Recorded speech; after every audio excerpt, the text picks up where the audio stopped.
correspondent Jessica Schneider. Thank you very much. Let's get more on all of this with Democratic Congressman Mike Quigley of Illinois, a member of the Intelligence Committee. Congressman, thanks for joining us. The White House still wants to investigate this writer of the anonymous op-ed, but they cannot cite a law that was violated. Is this an abuse of the Department of Justice in your view? Just another one, unfortunately. The president needs to appreciate the fact the Justice Department is not his own private law firm. The fault lies not in our stars, but in ourselves, Mr. President. Clean your own house. You need to address this internally. Obviously, you have issues to address. And some Democrats have said that using the Attorney General to carry out a personal political investigation could be an impeachable offense. Do you agree with that? I do, but it joins a long list of issues that could meet that standard, unfortunately. I think the president is in panic mode. I think he's far too worried about an op-ed. He's far too worried about a book. If his press secretary says reviewing all the mistakes in the book would be a waste of time, if the president thinks these aren't true, then treat it as a waste of time and get on with the nation's business.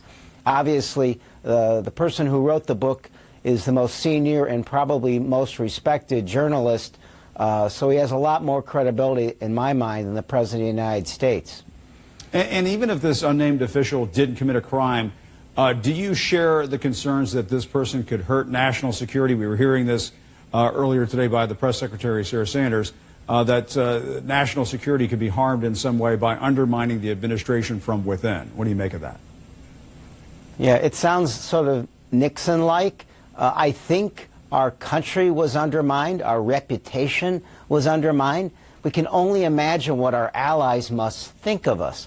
With the President of the United States not wanting to be bothered with daily intelligence briefings, not acting on his advisors' advising consent issues, but instead acting on a whim. These are the things that would concern a foreign ally. They certainly concern those of us in Congress. And what does this say about this administration that the Vice President of the United States feels the need to go on television and offer to take a lie detector test? We saw that over the weekend to prove that the op-ed wasn't from him or his staff. What did you think about that? It is theater of the absurd. The fact that the person second in line to the President of the United States feels the need to address this by saying he would take a lie detector test. Where is trust within this administration? Who would assume that the Vice President would feel the need to say something like that to clear the air? Obviously, the dysfunction that's talked about in this op-ed and talked about in this book is bearing fruit openly and publicly with the President's own Vice President.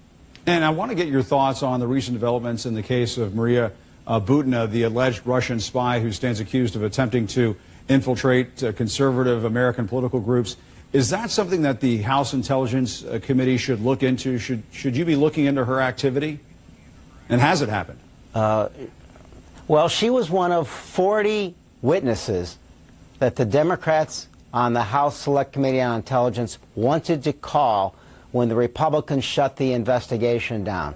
She's obviously of great interest, allegedly being part of a years-long effort as a covert agent under the direction of the Kremlin to infiltrate U.S. political organizations, including the National Rifle Association. She's an obvious person to bring forward to talk about these issues. Obviously, we won't get that opportunity under the present administration in the House. Okay, Congressman Mike Quigley from Illinois, thanks so much for joining us. Thanks for coming in tonight, sir.